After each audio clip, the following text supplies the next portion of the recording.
that is your handstand. Your handstand is it's one of the first things most people learn. Even as children, you start to learn cartwheel and then a handstand.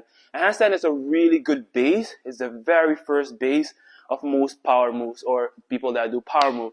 So handstand is pretty important. So, and if you're doing your handstand, it's not, some people think when you go into your handstand, you just place your arm and you kick your leg up and then you balance. It's possible, but there's no control. It's more you kicking up and flinging your leg up.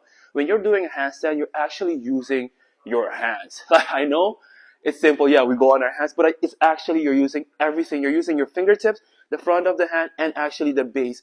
Our handstand is not a small-handed thing. It has to be open hands, fingers are apart. The more surface you have, the better your handstand is because then you have more control from every corner. Because if it's tight, you don't have room here. So you want to open it up so you have the most space and balance in between. So, for instance, if I do a close-handed handstand, I can hold it here, but it takes a lot of work. If I want to balance better, I open up my fingers and then I try to form a triangle. So, hand, and I'm looking right in front.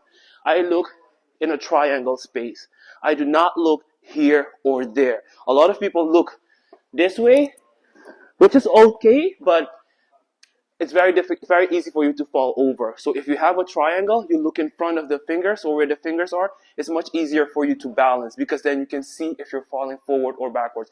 So fingers are wide apart on the floor, one front, one back, and then kick, and then keep them open. This is much harder than this. This is easier because you have a little bit of balance here, so this is a bit easier. And then when you come down, you can at least come down like that. But if you're here and you're coming down, sometimes you come down like it's too heavy, puts too much pressure on your lower back. So it's always better to keep your feet apart and then 1, 2 step. That is your handstand.